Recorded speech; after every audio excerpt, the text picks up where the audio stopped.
One word to describe Gavin.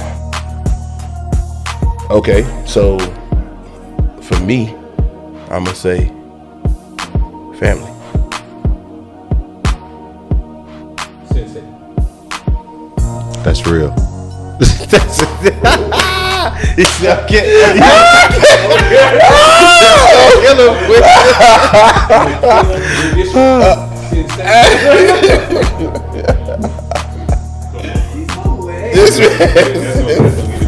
Yeah, he killed it. Yeah. Dear Lord, thank you for the day. Thank you for the opportunity to just call your name right now. Lord, for we know we're 2 or 3 gathering in your name. Lord, there you are in the midst. Lord, for I pray that you let the Spirit fall in this room right now. Pray you continue to go before us all the days of our lives. Forgive us our sins, for we're sinners. Fall short of glory and we repent, Lord. Lord, I pray your Spirit, Lord, control the conversation. Lord, the words that you want us to say we say it freely. Lord, we give it all to you. Lord, everything we do it to you in your name. For we give you all the glory. We love you, God. We love you, Jesus. Let us flow freely. Let us flow for you in your kingdom. The Son of Jesus, and we pray. Amen. Amen. Thank you. Oh, I can see how it's like sliding down. I think it's the weight of the mic. All right, let's get started. So first of all, it looks different, and of course I gotta start off with a story. Gavin don't know the story, but here's how it goes. So George hit me up. He was like, "Gavin, want to get on the podcast?" I'm like, "Cool, bet." And so maybe like 2 days ago, I called him and I was like, "I really don't know Gavin like that. Like I really don't know him like that. Do you think, Trent want to be a part of the conversation? Because, I mean, y'all basically all grew up as brothers, right?" Oh, yeah, thanks. So George goes, "Bet, let's call him on three-way." Call Trent on three-way.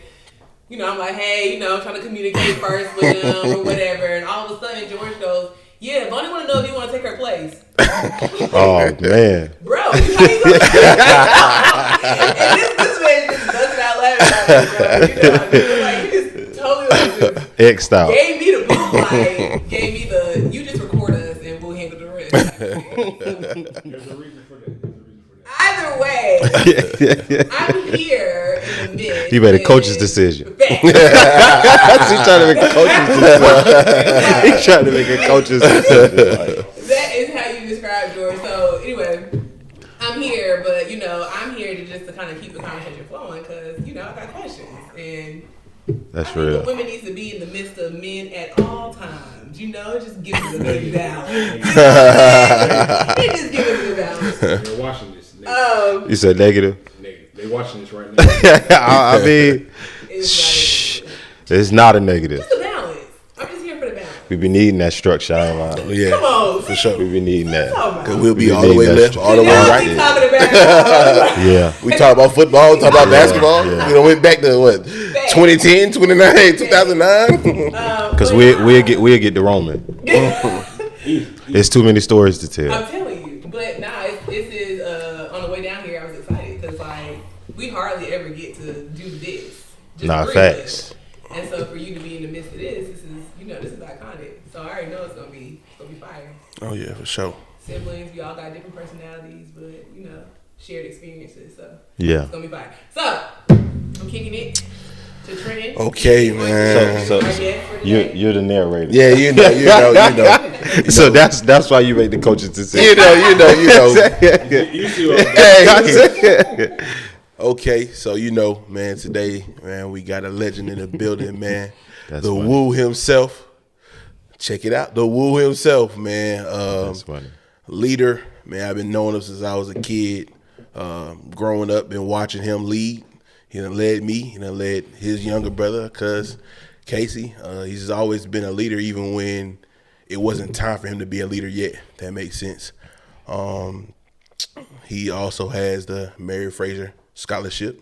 Yeah, I know he probably thinking, oh, he done did some homework. I done did a little homework. Yeah, facts. Yeah, I done did a little homework. I didn't expect that.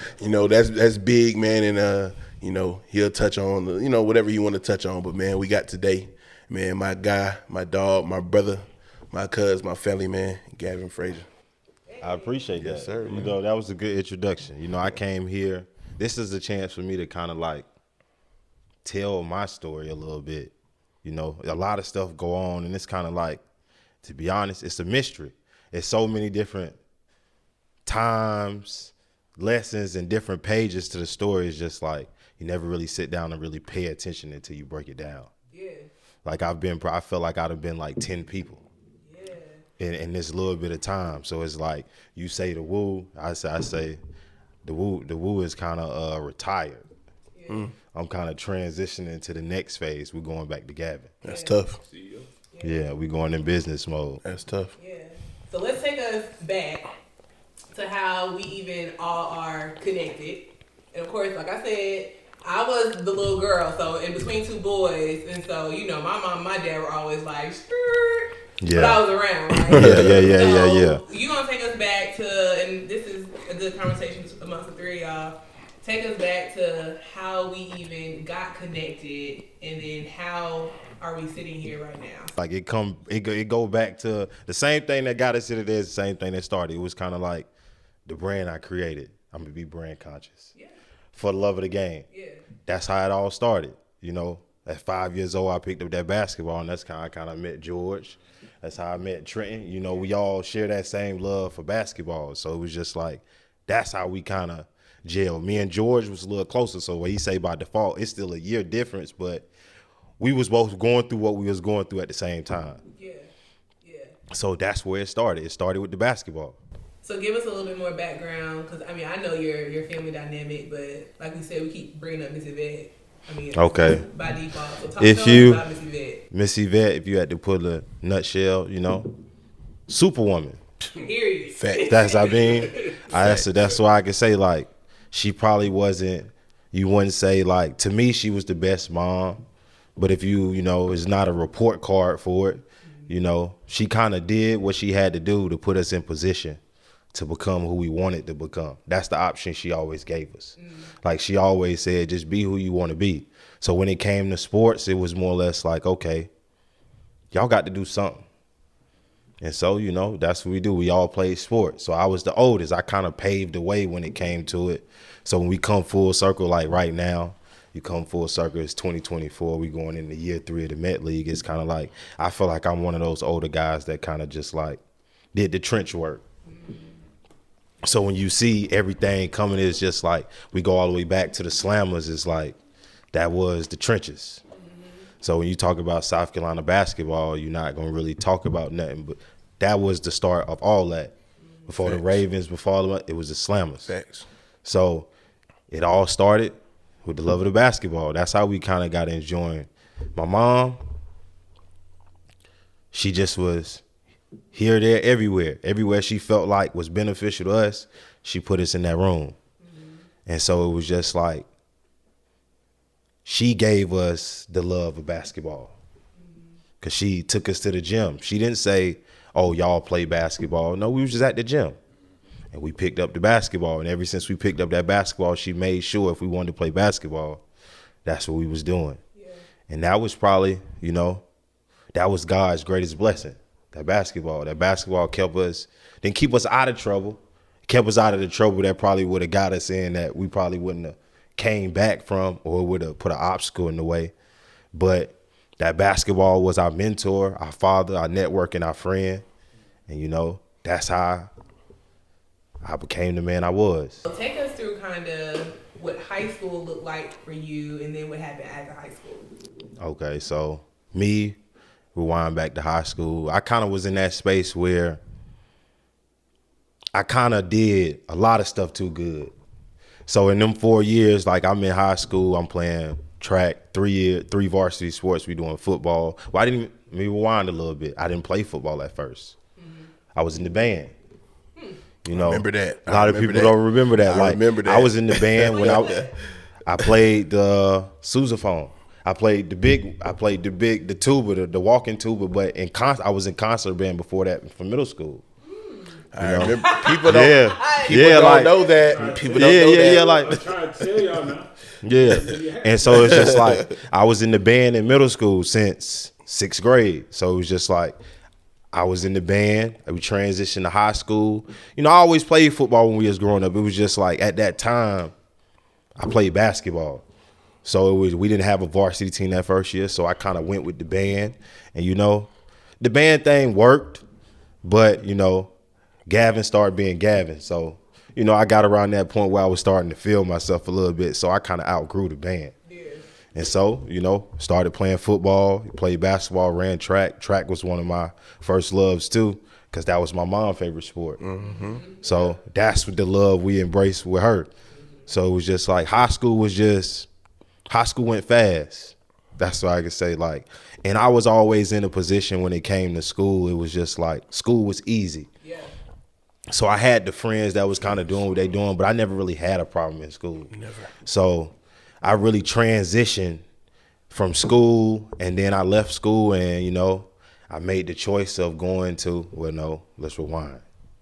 My mom made the choice. That's another key ingredient. So I was going to go to Howard. I got accepted probably a month before we were supposed to leave. The Morehouse letter came in. I'm like, Morehouse? I didn't even know really what Morehouse was at that time. And so my mom was like, that's where you going. I'm like, Morehouse? All boys school, away from the crib. Even though I was already going away from the crib, but the all boys school kind of was throwing me off. I'm gonna be honest with you. Yeah. Like the all boys kind of threw me off. But what kind of sold me was she was like, "This is what we're gonna do. We're gonna take a visit." So when I went on my visit, we went on the visit. You know, I played sports, so that was my transition in. Like, okay, we're gonna go talk to the track coach. I ain't really like. I could have played college football, but it was just like football was just like I was good at it, but I ain't really like that wasn't my thing. So track, went to the basketball coach. We had that situation, so it was just like, okay, let me process this. And she was really adamant on like you going here. And one thing I give her, like when she that adamant about something, like she'll never really steer me wrong. So she kind of, then I started listening to understand the backstory. It kind of went back to her childhood. Like she's from Greenwood, South Carolina. And a lot of people know Morehouse as the school that Martin Luther King went to. And so like it went back a little farther than that. She was always big when we was growing up. She used to always say, she always did preach the name Benjamin E. Mays. Benjamin E. Mays. If you don't know, Benjamin E. Mays is Martin Luther King's mentor. And so when I went to Morehouse, I just saw it as another step of, that was another way of my mom showing me like, Gavin, you different. You know, like push the envelope. Like do something that people not expecting, like kind of push the envelope. So I made that decision. And so, you know, I don't regret it either because I felt like Morehouse showed me what a successful man looked like.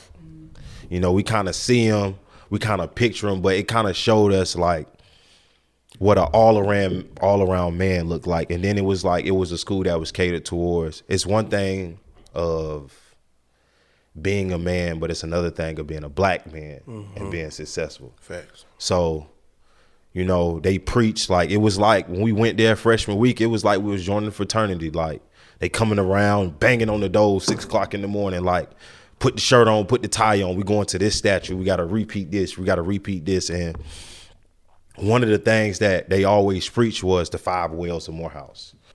So it was one of the things where it said you had to become an all around man to really like be accepted. And it was a school where it was just like, I always was like, when I first got there, it was like, man, I'm a little out of place. But then I realized like, not really, because I was like, damn, I'm Yvette's son.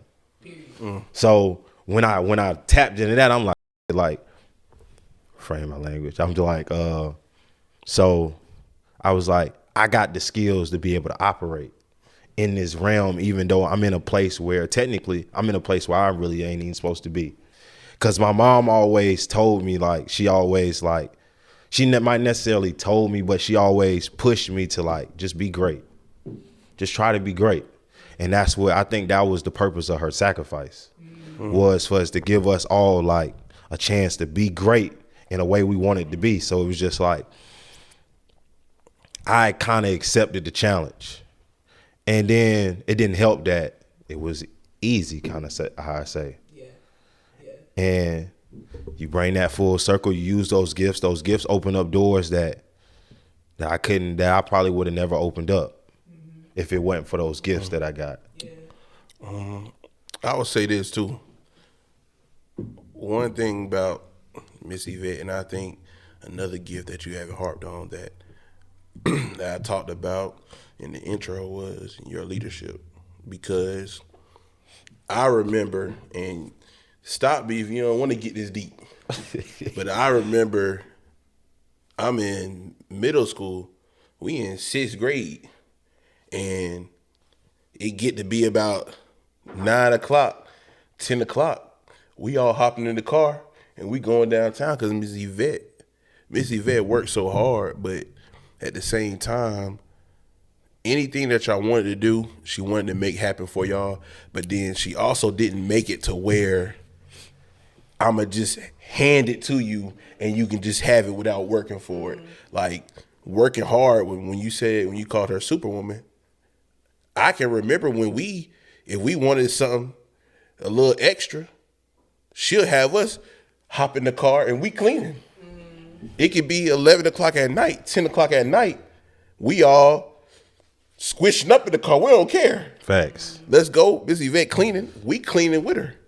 We clean the offices. We cleaning it all. And Miss Yvette, y'all want some pizza or something tonight? Yeah. As long as Miss Yvette, as long as we had some pizza and Halo, we was good. But I also don't think that you would realize that that was something that me and Casey would look up to also, because we and Casey was always younger too, but we always hung out with y'all. Yeah. And y'all always had us around older people. But their mentalities and y'all's mentalities was two different things. So it's a lot of guys I could say is like an older brother, but then at the same time, I would never look up to them to lead me in no type of way. And I think with you and George, I think when I looked up to y'all, it was different because I feel like you had to become more grown faster than a lot of people because you was the man of the house. And that go back to what Zavonia said. That go back to those gifts. Yeah. God kind of gave me those gifts because he realized I had to mature faster than everybody. I didn't really have a chance. Like I was like, how I say, when dealing with kids now, it's kind of like you deal with kids in a certain way, like you try to be stern on them, but it's just like kids not like that this day. But when I was growing up, I didn't have a chance to like play around and figure it out. Like that's why I love basketball so much, because sports gave me the time to be a kid. Yeah. Like I was on the phone with George the other day and we had this conversation, like, and I told him, I was talking to my homeboy and just like the words came to me and it was just like, I told him like, God give women a blessing, he give men a blessing. You know, he give women the blessing of carrying life. You know, he give men the blessing of carrying the world. And, you know, I realized when I was younger, like how hard my mom was working, the gifts that I had, like I had to start helping her carry the world. And it was just like, because it wasn't no help. So when you say, oh, my mom said we hopping in the car, we going to this, because that's the one thing my mama showed us. Like, and you will see that if you see us, like either me or my brothers, like it's just like, beside everything, we're not afraid of the work. Facts. That's so, like this is so crazy that this conversation happened. First of all, shout out to Ms. Yvette. That's just a fire concept to teach young men, because we work with kids every day, right, in education. And we had this incident where the kids were cheating on a test to get higher scores. And I tried to explain it, to break it down to the kids, where when you cheat or you have to steal to get something, it's not yours. But who knew the success that you had today comes from your mother, who was so strategic back then to teach you, if you wanted something, you gotta work for it. When you work for it, can't nobody take it from you. Yeah, and then another thing she did was too, like I told George, like I was the oldest, so you know my father wasn't around.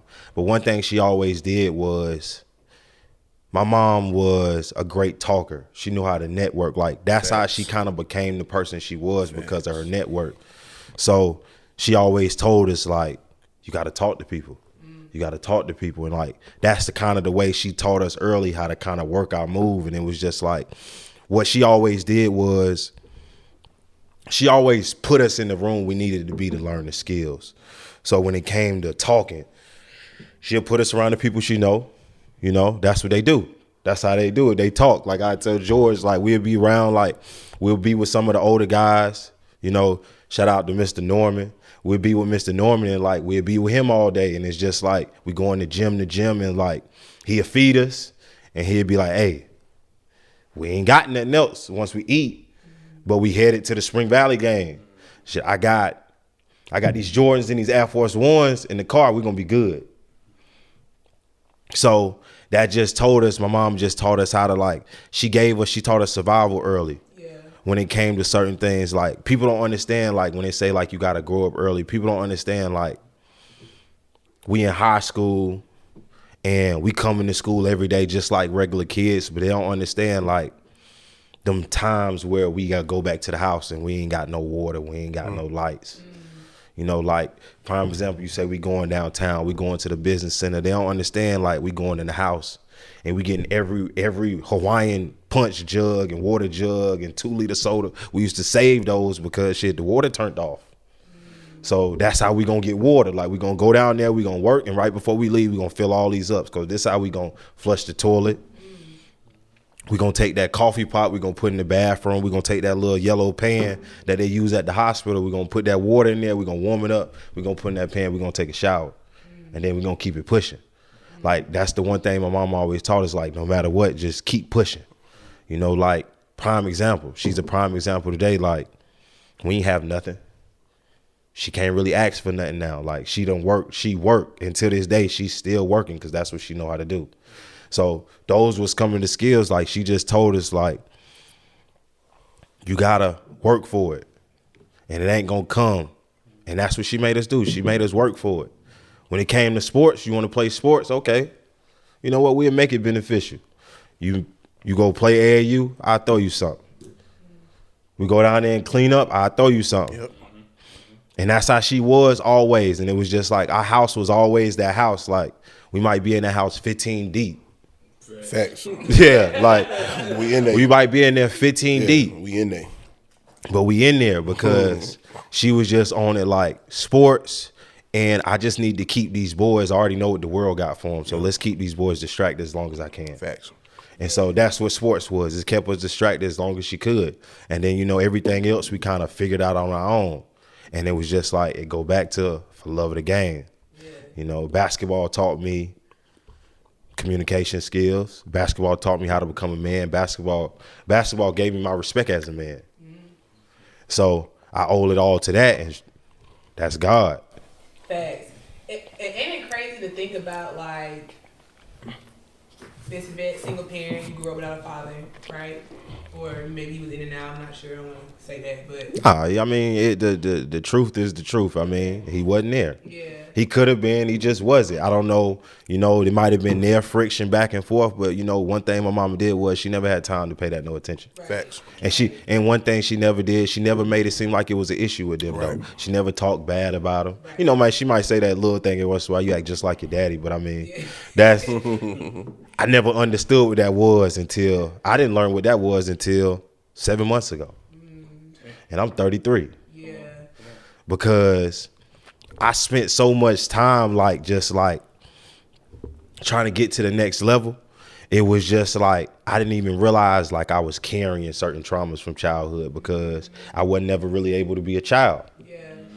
And that's, you know, God blessed me with basketball to, you know, learn how to become a man. And then, you know, God blessed me with love to learn to become a man. Yeah, and that's so good because when you marked, right, when God got a purpose in your life, even though you grew up without a father, what you're describing, he gave you everything you needed to be. Yeah, he gave me a father in as many forms as he could. Yeah. He filled those gaps. So when you went to Morehouse, you made a comment, you said you didn't feel like you were supposed to be there. It's like, how I say, like, I felt like I was supposed to be there because I felt like I earned the right to be there, but off the gate, it was obstacles off the gate because it's like, all right, you're going to Morehouse. We can't afford Morehouse. Morehouse $30,000 a year. we just barely made rent right before I left. So it's just like, for the grace of God, I had my godfather. My godfather was the one person that kind of is like, I look at him as my mentor. Every time I come to him and bring something to him, he give me some game. And it was just like, he believed in me to the point where he was like, I'm going to go co-sign for that loan for that first year. And then we just going to figure it out from there. So he co-signed from that loan, and that was a blessing because I asked my father to co-sign for that loan. He told me to go get a job because he didn't even understand the man I was or who I was becoming. He didn't really know me. So it was just like, you make that transition. I go to Morehouse, and, you know, I went to Morehouse, and then the rest was history. It was just like, because I was Yvette's son, it was like, I felt like I ain't meant to be there, but everything showed me I needed to be there. So it was just like, even the different skills and different things, like I knew stuff that people didn't know because they ain't even have to understand that. Right. Yeah. They ain't even have to fathom that. Yeah. I love the jump, man. Yeah. And I can't you let them go without just stopping and pausing and telling the younger generation, man, you looking at a testament. If it worked, it worked. Yeah. He never ducked work. You know what I'm saying? I'm here, I'm about to get emotional for real. Yeah. And I just remember the times where, like, we ain't had, like, we with them, they ain't had much, you know, but we ain't never done no work. This is one person right here that I can honestly say it's always been movement. Always been movement. It's never been a dull moment where he didn't know how to work or he was just lazy or just sitting down. Like, the Bible talk about, man, it's getting good. The Bible talk about, you know, those who are sluggards. You know, I read the Proverbs a lot, you know, and if you're a sluggard, you know, it leads to poverty, you know. But you talk about if you got a sluggard who leads to poverty, but you got somebody who's not afraid to work, you know, I think about things in that way. If it's one way, it's another way, right?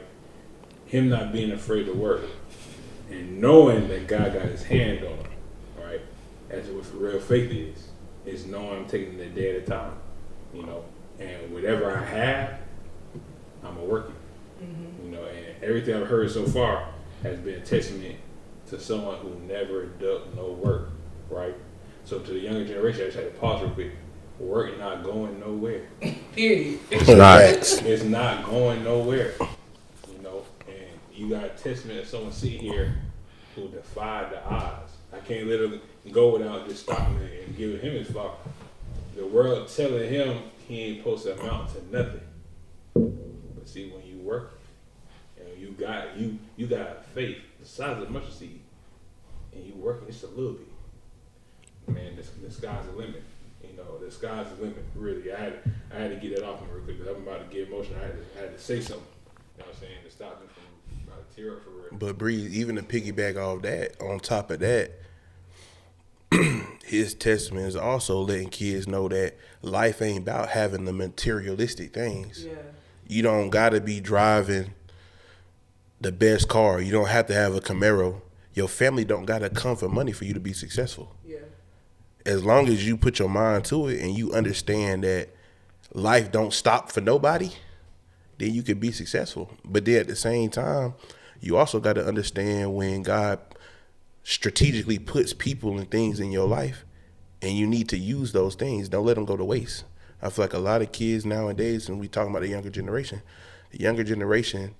you can have somebody right here can be a mentor for you if you're trying to, let's say I want to do tournaments when I get older.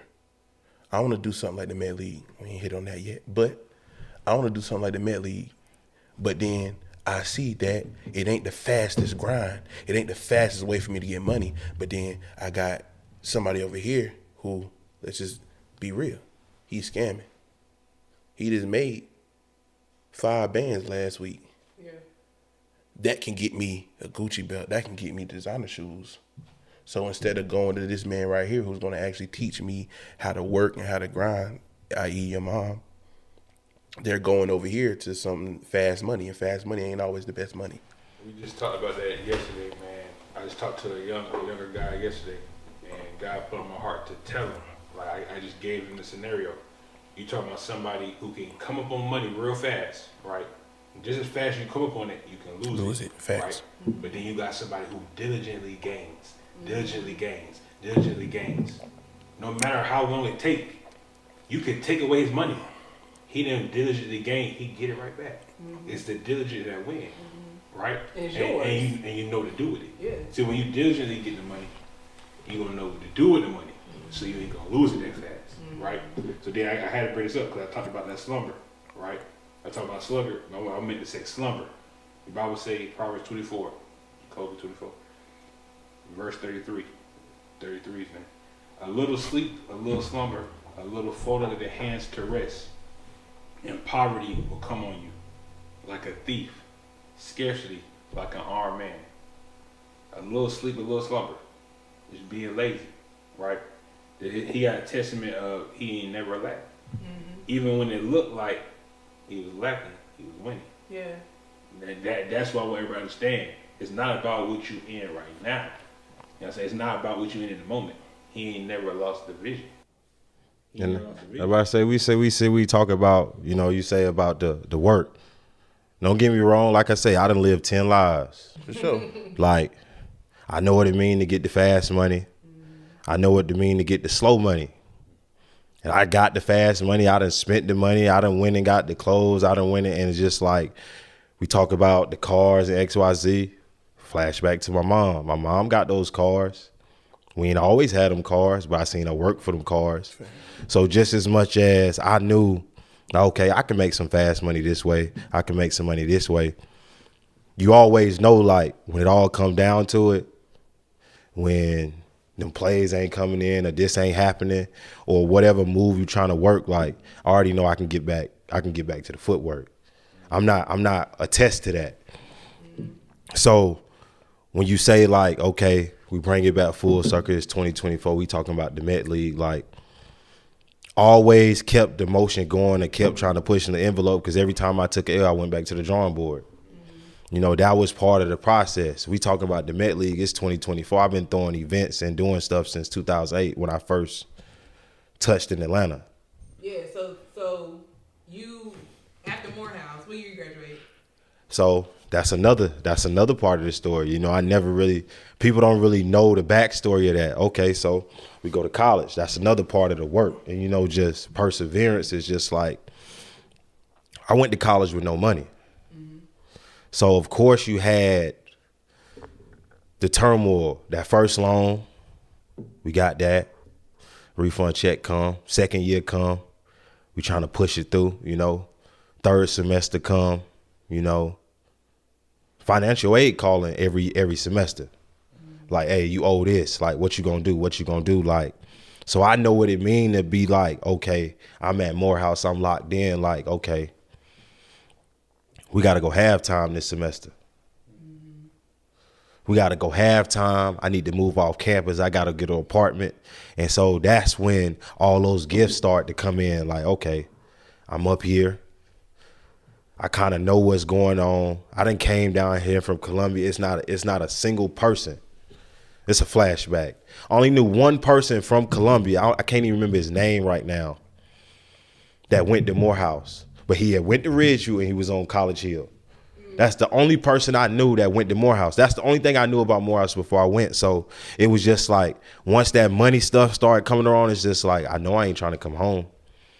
My freshman year, I didn't come home. I know I ain't trying to come home. So that's just like, now it's time to start working my move. So we moving around. And me and my friends got together. We started throwing parties. 2008. We got refund checks. We was already moving around. It's probably a group of 10 of us. We said, hey, let's go rent a building. Our first party was I Love College. I Love College was just like a re-edition of like Rep Your City. So you have people we had Morehouse, you got people from New York, you got people from DMV, you know, I'm from Columbia, so we in there, like, we making promo videos. That's what started my marketing journey. Like, we making promo videos. Like, we got the guys from Texas, they doing the Crank That in the video. You got me from Columbia, we doing the Roy in the video. Like, we just kind of mix it all in and just for marketing, because that's one thing I learned, like,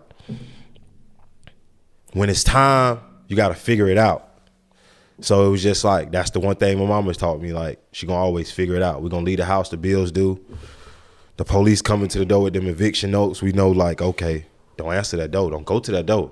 It's gonna mess up the time, and we can't make it right now. Don't go to that door. They gotta come to the door 3 times before you gotta report. So it's just like, I went back to that work. Like, okay, let's get back to the groundwork. I always kind of had the gift of gab, so I can kind of break stuff down to people and angle with the people who are like, they're going to be, okay, once I tell them this a go. And so I just kind of, from that day, I kind of started working my move. That started me throwing the events. That started me throwing the parties. That started me doing certain things. It's just like, because I had to start. At that point, I'm 18. I'm a man. I'm in Atlanta. I say I don't want to go home. So I got to do whatever I got to do to survive. So that's when I got in that space. We flash back. You know, we talking about the slammers and all that. Like, we had a conversation on the phone the other day. Like, we could talk about this now. The slammers don't even exist no more. Like, they don't understand, like, when we say we gotta. It was crazy. I went to Morehouse, but the school is kind of like that I was kind of made for was Clark Atlanta. You know, their motto was find a way or make a way. And, you know, I came from that. So we flash back to the slammers. They don't know what it mean. Like, I'm 12 years old. Like, I tell my brothers, like, hey, we ain't got nothing to eat. Go grab them uniforms. Go put that slammer uniform on. We finna go hit these neighborhoods and get donations because we got to eat tonight. So they don't know at 12 years old, I'm like knocking on that door. Like, you can say no. I don't care nothing about that because it's about the people that's going to say yes. So we did that plenty of times. Like, we ain't got no, like, okay, we going to go out there. We going to hustle. We come back, $75. Okay, we good for the night. Mama got gas. We got food. We need an alarm on that. That's fire. Drop a bomb on that. And so it's just like, you fast forward. I'm going to keep fast forwarding and going back so I can kind of give the gems. It was just like Met League. Met League kind of came together. And it was just like one of those things. I had already been doing tournaments. I had already kind of been doing that. And it just kind of like fell out the sky. Like, I think we was at Ridge, you at the 25K tournament. And Sin hit me with like, hey, I want to start a league. Sindarius Thornwell hit me with like, I want to start a league. Like, Sin. Yeah, shout out to Sin. Cool. Yeah, like he hit me with like, I want to start off a league. So I'm already in that space. Like, I'm the guy you go to when you got money and you don't know what to do with it. Or not in that sense. I'm just saying it in general, but like when you got an idea, you bring me the idea and I can make the idea a reality. So he kind of brought me that idea and I kind of ran with it. Like year one, people don't even know, like 2 weeks before the Met League started, Met League almost didn't happen. And now we going on to year 3. It's just like one of those things, like I kind of was trying to work my move, doing my other things, and just like the Met League kind of stuck. And it came at a time where it's kind of like I kind of had to sacrifice. I lost a lot of things trying to focus on the Met League. Because to me, it was just like, I finally got one that stuck. And it was just like,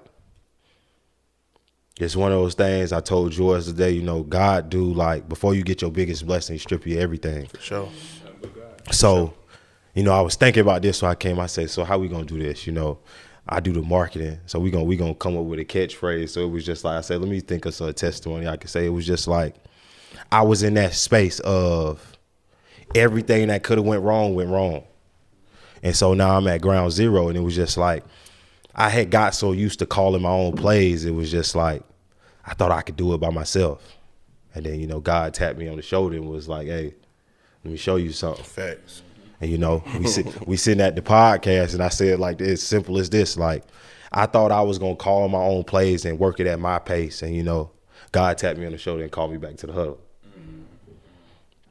It was just like one of those things. It was just like, okay, Gavin, I showed you your greatness, but you know, we got to go back to the drawing board because I ain't gonna lie, you know, I had got in the space where, you know, when you introduce me, you say, okay, the woo, you know, I was the woo for a while, and then I realized like that was just like that was a phase. That was a phase of that was just a phase of in a time that I had to go through. You know, that was the persona that I created when we was at Morehouse. You know, it's funny we say that because the Woo wasn't a person. It was a group of friends. You know, shout out to my boy Packwood. You know, I was at an all-black school with a Caucasian roommate. You know, it was crazy because his brother was the only other Caucasian dude that went to Morehouse and was valedictorian. So it was just funny how in just that space, like, God put me in the room with him. Yeah. So it was just like we used to kick it. And like one thing we used to do, like college, you be up late. Martin come on late night. Oh yeah, for on sure. the rerun. Oh yeah. And so like Martin come up on the reruns. And so it's just like, yeah. And so like we used to watch Martin in the room, XYZ. And so like when I be my friends, like he used to run up like, and you know how Martin be like, woo woo woo. That's what he used to do. Like it was a joke. Like it was a joke. And then it kind of transitioned into what the Woo was. And it was just like, I was always brand conscious. So when Instagram and stuff came out, I kind of just took it and ran with it and kind of branded it to what it was. I branded it because it was something that actually meant something to me, you know. Rest in peace to my boy J Mac. You know, it was actually a real brotherhood that we created. And, you know, it wasn't nothing that was made just for the sake of just having a name for something. It just kind of evolved to that.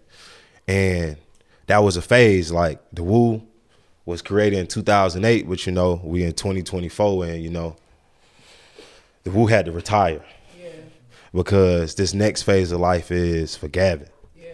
And so that's what God showed me was just like, okay, you've been doing that for so long. You kind of created the narrative this way, but it's time to get back to leadership. Yeah. So let's make it clear, what is the Met League? Okay, the Met League is many things. How I say, the Met League is the place where we all come and do what we love to do, play the game.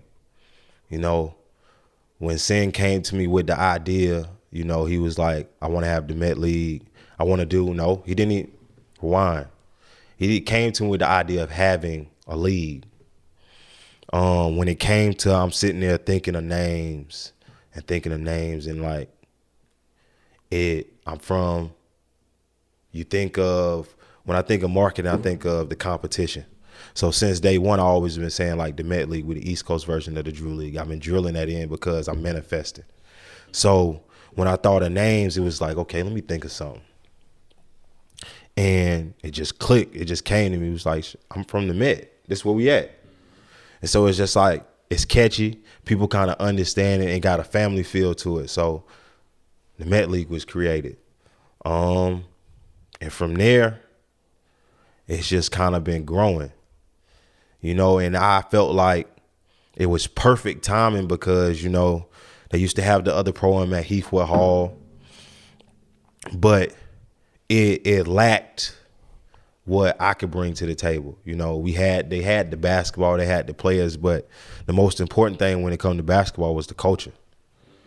And, you know, we have been doing marketing for a while, and that's the one thing that I had that you couldn't take from me. I had the culture. And I have been doing events for so long, so I know how to give it to the people, how they receive it when it comes to a marketing standpoint. So I took everything that I done learned in the past 17 years of throwing events, and I added that with my love for the game, and 3 years later, we got the Met League. Yeah. What's a few players that you can spotlight? We got off top, you know, Sendarius Stonewell, you know. I always say with him is like, I tell him when I talk to him is like, you're the OG to these younger guys. You know, you kind of like, you set the pace for them. Like, so when it comes to that, like you got Sin, you got the younger guys that's really on board. You got Taj Green from Benedict, who was the HBCU Player of the Year. You know, I say that first, you know, we in Black History Month. Killer. So, you know. Happy Black History Month. Yeah, you know, like I mentioned him first because, you know, he loved it from day one. So you got Taj, you got VT from overseas, Vernon Taylor from overseas. Killer. We had Lil Bro. P was in there. we had PJ. You Shout know, out, P. PJ came through and showed love. And, you know, it was just like I felt like even when it came to the Met League, it was just like I knew I could pull it off. That's what kind of came. That's why it was kind of easy. I knew I could pull it off because I knew what I was doing from a business standpoint and from a producing the level of basketball that I was playing. I knew I had enough respect when it came to the sport where I didn't really have to, you know, like beg people to do this or beg people to do that because, you know, when it comes to you go back to the hard work for us, I played basketball and, you know, I might not have went to that D1 school, but people know, like, if you know me, I played basketball at a high level too. So it's just like I'm 5'8". So I had to be able to do something. And so it came back full circle. So you got PJ, you got VT, you got Julian Phillips came through. You got Jay Gortman. Shout out Jew. Yeah. Champion, what's up? Yeah. You got Jambo. Gigi Jackson, you know, who's Killer. making history every night. You Killer. know, we got him, you know, Andrew Part, you know, congrats to Khadijah at South Carolina. You know, she was integral part of pushing it to get forward. sir. It's my dog. She always supported the vision. We got it's like I don't want to forget nobody, but it's like so many names is coming. A lot of people. I know one of my favorite people I like watching as well, Juice, man. It's my little brother, man. Yeah. Juice eating right now. You can't, yeah, like, and that's prime example. You know, you came year one, Juice is one of those guys that's like fearless. Yeah, he gonna bring that dog. He's gonna bring that dog. So it was 100%. just like for the first 3 weeks, first year, Juice was scoring 40. The older guys wasn't even doing that. That boy hungry. You got the hometown favorite guy. I ain't gonna leave him out. You got Eric Eves. You know, Shout out can't- E. You know, he get buckets. We You ain't know, gotta talk about E. You can't. I'm gonna name people that I know. Just know that it ain't got to be the NBA guys. You got guys like Patrell Rogers that played at State. Killer. You got upcoming guys like Asante Price. You know, just kind of like sharing their story. You know, I had the younger guys come through. You got people like it's just like it's been so much love. Like I don't want to like forget nobody. It's just like, and that's what it's been from day one. It's just always been love. And we went from that first year, no D1 guys. We probably had about 60 guys, you know, D2, D3, overseas. Year two, we went up to about 120. You know, we went NCAA certified. And so we went up to about 120, 160. And year three is just like, you just prepare for growth. Yeah. So let's talk about some logistics. So what's the timeline? What's the season, the Met League? What are the dates? Is it year long, year round? Nah, we only in the summer. Okay. We going 7 weeks in the summer. You know, like after 4th of July, it's the Met League. Okay. You know, that's why I tell every Sunday people know, like after 4th of July, it's the Met League. That's the only So thing going on. Sundays. On Sundays, we bring the community out, we bring the kids out, we bring that food out, and you know, while we gonna pause for a second, we're gonna give thanks to the people that actually like, because even though I run day to day for the Met League, you know, a lot of other people play integral parts. You know, and that's part of one of the things I learned, like, as becoming a leader is just, like, you got to be able to lead, but you got to also give flowers to the people that help you lead and, you know, behind you when you lead. So, you know, you give a shout out to, you know, Lux Beauty Bar. You know, she was a integral part in my growth as a man. You know, like, that's when I said earlier, like, God came to me and, like, he blessed me with my first love. That was the game. And that helped me become a man. But, you know, he blessed me with real love to show me, like, the man I needed to become. So she was always an integral part to everything because without her, it wouldn't be no Met League. Yeah. That's just the honest truth. So you got her. You got my guy, Will Noble. You know, Will Noble, one thing I tell Will, like, people ask, like, you know, people always ask this question, like, what's people different roles? Like, my guy Will, you know, I put him in the player acquisition situation. As a leader and as somebody who played basketball, you know, like, I try to put people in the roles they can succeed in. if I'm going to move around. So he does player acquisition, you know, he does the training, he kind of move around. So he got a touch with a lot of players and he have his ear to the talent.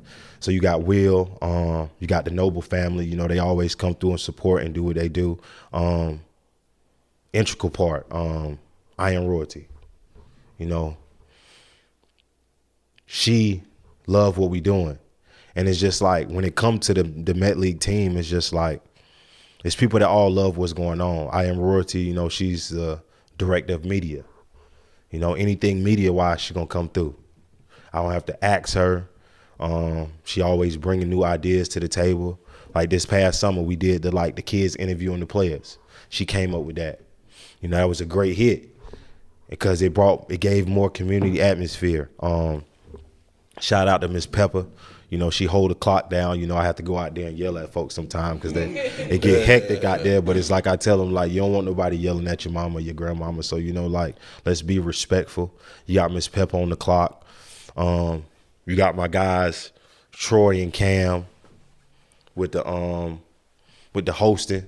You know, I kind of just That's a funny guy. Believed in them guys from day one. You know, I just gave them the opportunity to just like. And that's always been my thing. Like, I've never been the guy just like, y'all will know me from pickup basketball. Like, I'm not the guy that's going to get like, oh, because you this person. I'm going to get the guys that really believe in what's going on, the guys doing the work. Like, I'm adamant on like, I say this in a funny way, but I'm the guy that go to the gym to pick up 4 bums because I know they're going to play hard. Yeah. Okay. They're going to play hard and play D. I can score 7. So that's the way I always looked at it. So it's just like, I go get people that really believe in what's going on so we can grow together. I don't really play the name game, and I don't really play the name game because like I feel like I earned my right to do what I do. So I don't really have to play the name game because you're gonna have to respect me at the end of the day.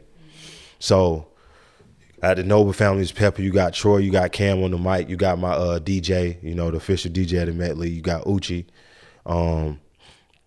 You got, you know, without the referees, you know, wouldn't be no basketball, you know. Shout out to Glenn Forrest, you know. Without Glenn Forrest, it wouldn't be no Met League, you know. They kind of let us do what we wanted to do and help us grow our brand to what it is today. But, you know, let me forget my guy. I ain't going to say his nickname because, you know, we being politically correct. Sharon Matthews, you know. Sharon is my guy, you know. We wasn't always cool. You know, Sharon is one of those guys that, you know, I believed in him because, you know, his story is a testimony, you know. Sure. He been through a lot. He made some mistakes. And, you know, the one thing he did when he made his mistake was he took it on the chin and he came out here back in society and just tried to be positive from the time he stepped out here. And, you know, we kind of, you know, I met him in the gym. We didn't kind of like each other because, you know, like, that's how I go. You know, one thing about basketball, if you can't talk and play, you can't play. So I was one of those guys, like, I'm going to talk and play. Mm-hmm. And it's just like, you can feel some type of way. You could take it however you want to take it. But regardless of however it go, when we get back up and finish doing what we're doing, I'm going to still be talking. And we still going to play. So it's just like, you got to respect that. So we kind of developed the bond like that. And, you know, he takes the role on as our community liaison person. And so with that team, you know, that's the Met League. Yeah. Shout out to my dog, too. Shout out to him. Yeah, that's the Met League, you know. Who he was just talking about. Yeah, that's the Met League, you know, like, I say blood, sweat, and tears for the Met League because, you know, a lot go into the Met League, you know. A lot go on during a year to pull them 7 weeks off. And then trying to pull them 7 weeks off, it just get crazy because it's just like a lot happen fast. So it's just like with growth come, you gotta kind of prepare for it, but you can't really prepare for it. Right. I took my son out there. Y'all had what day was that? I think I had like a kids' day or something like that. Yeah. And I know I was already messaging you, and you was like, "Man, bring your son out there, man, and woo." And I'm like, "Man, you know what? I'm gonna do that, man." I can honestly say my son, he really enjoyed himself. You know what I'm saying? When we left, he was like, "Man, I had fun. That was fun. We gotta go back to the Met League." Unfortunately, I think that was like the second to last Kids' Day was right last before day. championship. Yeah. And, It's just that's another thing. It's just like we from Columbia, so we kind of understand the dynamic when it comes to the basketball community. Yeah. And that was one of the things I wanted to do. I wanted to bring high-level basketball, but I wanted to bring a community environment because, you know, like the stigma is we can't get together and have a good time with no problems. Right. So that was my whole goal, like to create an atmosphere like where we can all say like this is ours. Like we all seen this from the beginning. Like you want to have an atmosphere where adults can bring the kids and the kids have fun and it ain't too serious. Right. Yeah, so he definitely. I mean, I'm gonna talk to that lady though. She charged me about $4 for that little bag of chips. You know what I'm saying? We can talk about that later. You know what I'm saying? Yeah. Two bags. Hey, and you know, people say that. You know, people say the prices be different, but I tell people all the time, man. You know, like, got to pay to play. You got to pay to play, and it's just like not even pay to play. It's just like because I'm gonna be honest with you. Like this past year with the Met League, like I invested everything I had into the Met League. Okay. To the point where after that ended, like I ain't really like I'm back at the drawing board, like because I understood what was going on, and it was just like that was a blessing in itself. It was just like I sacrificed a lot for the Met League, so that's how I know the end result is gonna be something I never even envisioned because I gained a lot, I learned a lot. And I took L's too with dealing with the Met League. So it was just like, I understand everything that came with the blessing. Yeah, but moreover, you being obedient to God. So you had to lose everything. You had to hear him. So I always tell people, when you being obedient and you know it's from God, you walk a little different. Facts. Yeah. You know, if I gotta give a little more, I give a little more because I know I'm being obedient to my purpose. And when that happened, I know I'm covered. Yeah, because I ain't gonna lie, I was smelling myself for a little bit. Yeah. You know, like, because it was for a while, like, we having this conversation, like, for a while, it was just like, I'm self-made. I made myself. And so I was kind of in that phase. So what God did was, you know, he let the Met League become a success. And then right after that ended, everything went left. So at that point, I was really in a space of like, okay, I can kind of say this and that and play a mind game and try to like point the finger or figure out a reason or excuse why this didn't happen or this didn't happen. But in all reality, I had to like face the mirror, like take responsibility for every role you played and everything. Yeah. And so like that was my growth part. So it was just like when we go back to the growing up and the stuff like that, like right after that happened, it was just like I was kind of in a space where it was just like to move forward. I kind of got to stop running from the stuff I've been pushing to the side because the next level, I can't take it with me. So I kind of went into that space and like I've been spending these last like 6-7 months just in that space of just like growing every day. Like every day, just kind of growing every day. Like I even went to the space like I had to like forgive my father. You know, me and George kind of touched on this the other day. It was just like one of those things. It was just like him not being around, you know, kind of pushed me in that space to become who I am today. But, you know, like we get in the space sometimes where like the stuff that motivate us eventually becomes destructive if we're not using it the right way. And so I kind of got in a space where like I had been playing sports my whole life. So everything, a lot of stuff was transactional. Like a lot of the love I got was transactional. A lot of love I got was because I was good at school, because I was good at basketball, because I did this. So it was just like you never really understand like who really around for you or who really around because they deal with Gavin. Like because like I kind of like humbly speaking, I tell people all the time like I'm not a person that really like being around a lot of people, but I know a lot of people. So it was just like I'm like a popular loner at this point. Like I'm not out trying to reach for attention. Like people kind of knew me since I was little. And people kind of knew me not because I say I was popular or I did this, because I always made it a chance, always made it a obligation to stand out. So yeah, so I was always exceptional. It was just like I knew I had to cross every line and check everything on the checklist. So I always made sure I did that first. So even when I had my hiccups, you wouldn't know. Like people wouldn't know I'm sitting here right now. We having this interview. People wouldn't know like 4, 5 months ago, like I ain't have nothing. Like I was really had to go back to ground zero and really build it back up. You know, I ain't have nothing. A lot of stuff that kind of went to left, you know, a lot of relationships went to left, and it kind of just like put me in a space of realizing who was kind of there for me. And it put me in a space of kind of just like getting my faith back. Because I had been moving around calculated for so long, like I couldn't play the calculator anymore. Like I was so good at certain things, I was always able to kind of like finesse my way out of it or make it happen at the last minute. And it was just like I got into a space where I couldn't do that. I kind of had to really like sit there and go through all that. And really go through all that trauma and figure out like what I did wrong and where I needed to change and grow. And so like since that day, and I kind of let all that baggage go, since that day I kind of been in a better headspace and kind of like things coming together. And it was just like that was just part of my journey. You know, that was just part of the next step. So that's when I say like the Woo is retired. You know, we back to Gavin because, you know, Gavin is what created the Woo, and Gavin is going to be what I am when I finish. Yeah.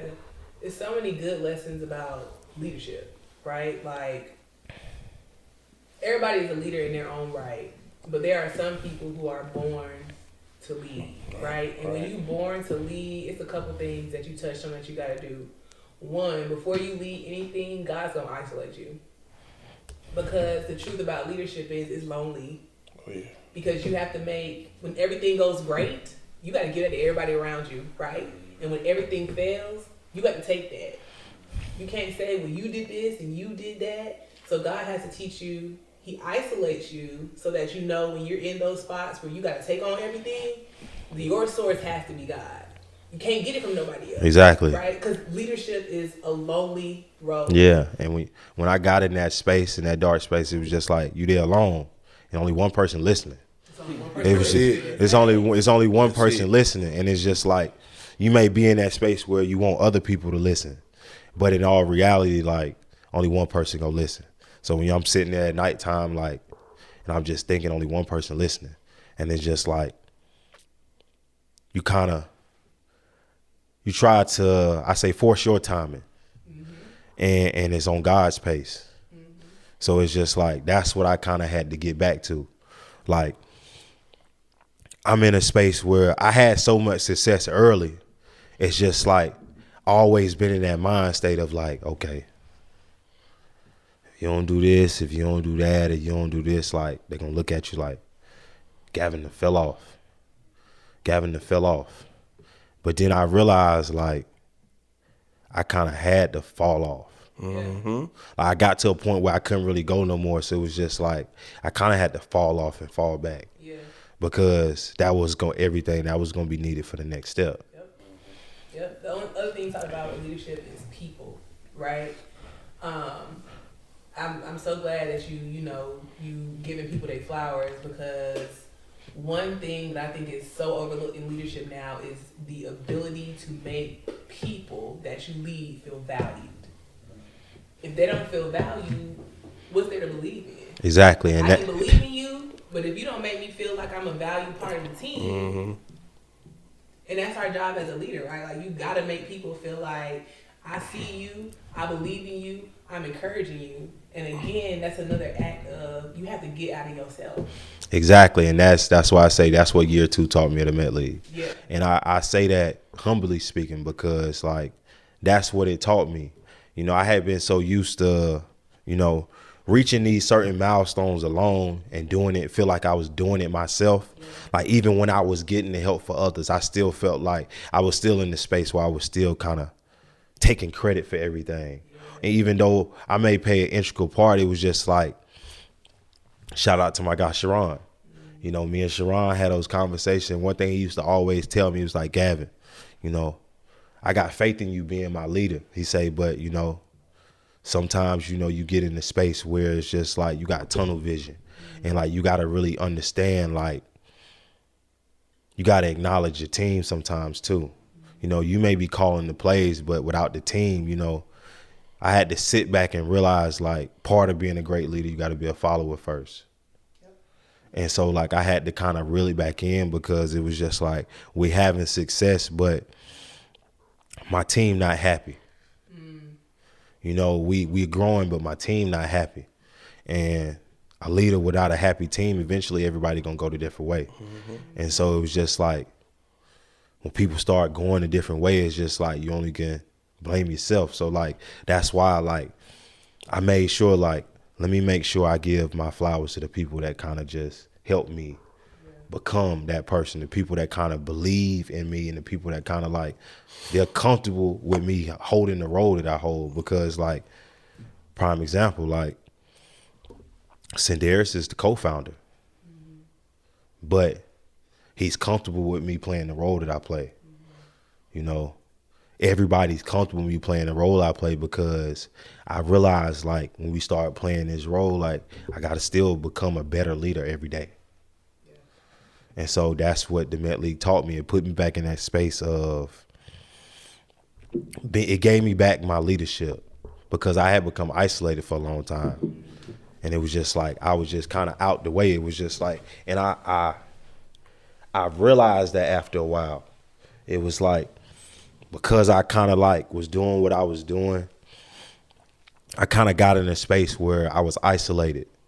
Like, a lot of things that was normal was starting to feel weird. And so it was just like I had to get back grounded. You know, I had kind of, like I say, I was feeling myself. And I wasn't feeling myself on the simple fact of a confidence. I was feeling myself because I felt like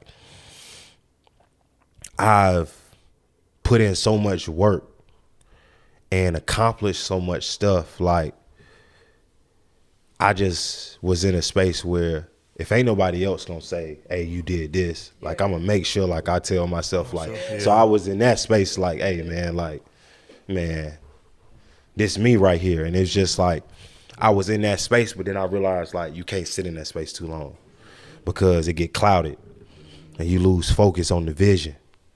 And I kind of lost focus on the vision. It was just like, I was loving the success, but it was just like, the success was coming with too much toll to it. Like, I'm having success, but I ain't happy.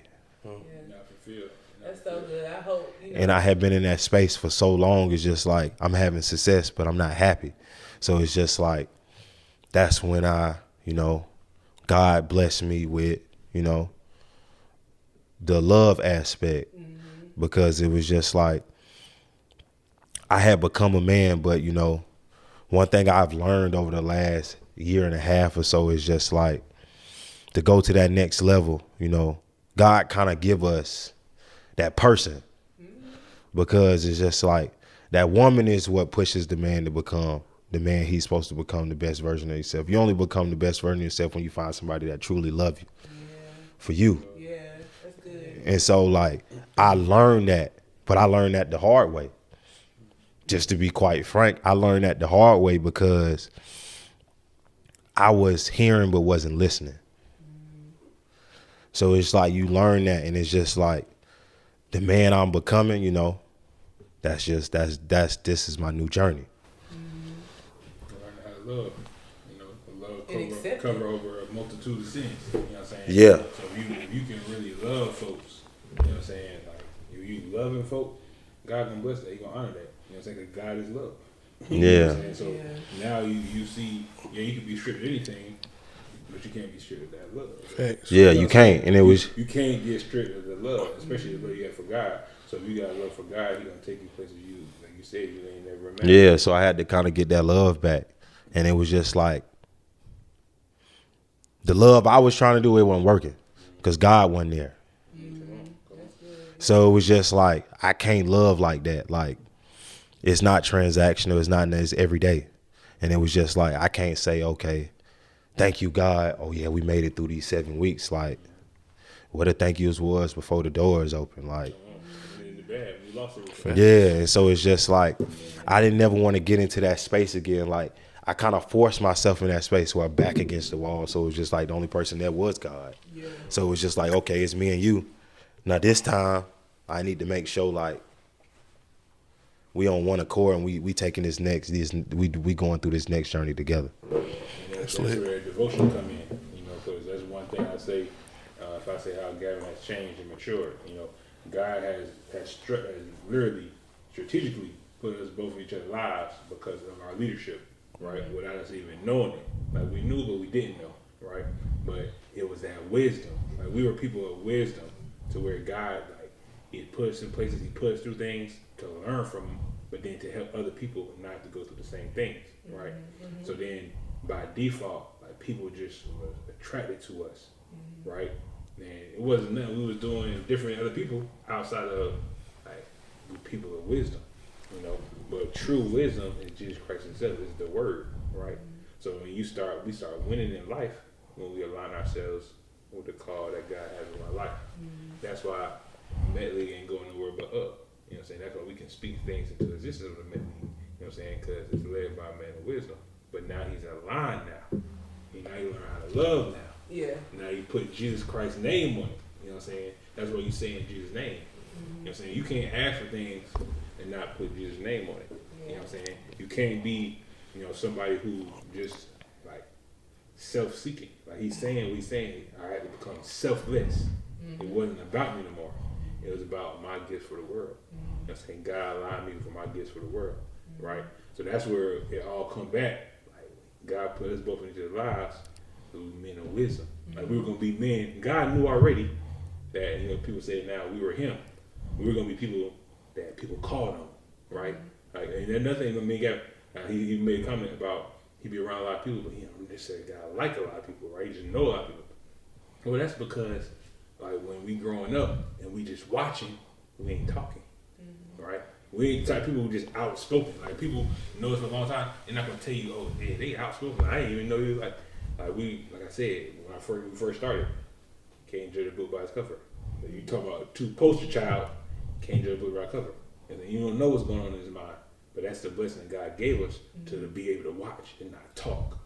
So now if we watching and we around all these different opportunities and all these things going on in our life, it just add to our wisdom. So when it's time to talk, we teach it. Yeah, and that's how I was. Like I was always the fly on the wall. Like since day one, it was crazy. We flashback, we do the Met League now. Shout out to Coach Hatton. He was my first AAU coach. Sure, shout out. Columbia AAU. Like I was 7 years old on the 12-year-old team, and he used to tell me he was like, Gavin, you gonna run the organization one day, and we sit here 24 years later, and we got the Met League. And me and him had that conversation when we had the runs. He was at Benedict, and he was just like, I like what you're doing. I see what you're doing. He was like, I called this a while ago. And it was just like, I'm falling into my blessing. That's what's going on right now. Yeah. And it was just like, so I said, let me, accept it for what it is and go at it the right way. Because it was just like I was winning, but it wasn't no fun in the winning. Like I had got used to winning because it was just like, that's all we know. Like win, that's all I know. And so like I got into that space where I was winning, but it wasn't no fun in the wins.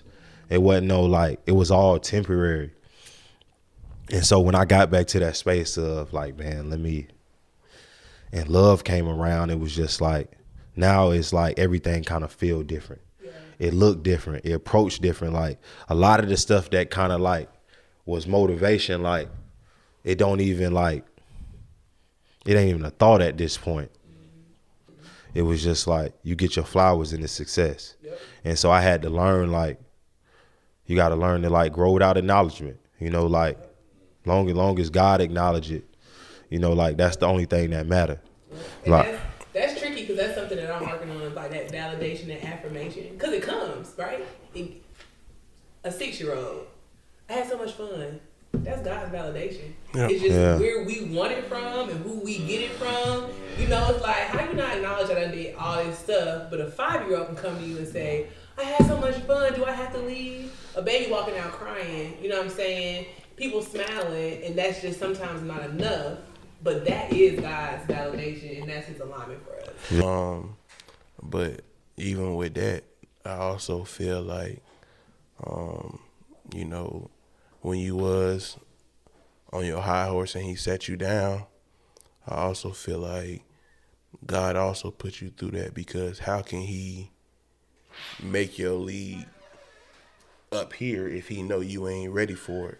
Like I also feel like you just wasn't ready for it to be real big anyways off rip. You had to go through it because God can't bless you abundantly off rip if he don't know that you built for the long haul. Like, and exactly, like if he doesn't feel like he can take everything from you and you still thank him even for your losses, then how can he bless you with something that big? And I think when you did take that time and he sat you down, that was him letting you know, bro, like you gonna give me thanks first. And no matter how you want to look at it, you want your flowers, no, I want my flowers, and I'm gonna have my flowers, and then by you giving me that, then I can bless you how you want. Yeah, and then he gave me that time. Cause he let me get it off. Right. Yeah. He did. I give him that. He let me get it off, and then he said it's time. Yeah. So he let me get it off, and then he shut it down. So I give him that because I ain't gonna lie, I probably needed that. Right. Because it was just like I've been holding that in so long. So he gave me that. Then he pat me on the back and like, hey, let's reel that back in. Yeah. Because that's not what the next level gonna need. Right. Right. Because if you keep going on that pace, you're gonna really be by yourself. Right. Yeah. You're gonna really be by yourself because you ain't got as much time as we don't got as much time as we think we have. And so I was always in that headspace, like I got time, I can fix this. Then nah, like it's now or never. So it was just like I got in that space. He was like, okay, let's sit down and get back to the drawing board. So I'm gonna take it all from you and humble you, but it's just like I already gave you the tools to get it all back. Yeah. So that you already know. So it's just like now the rest is just going in with the right mind state. Yeah, that's good. And what you saying time is crazy because like no time is promised. I just went through something that broke me emotionally, physically, mentally, and it broke me. And the first thing I thought about when it happened to me was, dang, am I living life right now at this moment the way I'm supposed to? Because the next day ain't never promised. So like when you say time, that hit home with me because that's what I think about. I think about how we could be doing whatever we want to do at this moment, and just like that, it could be gone.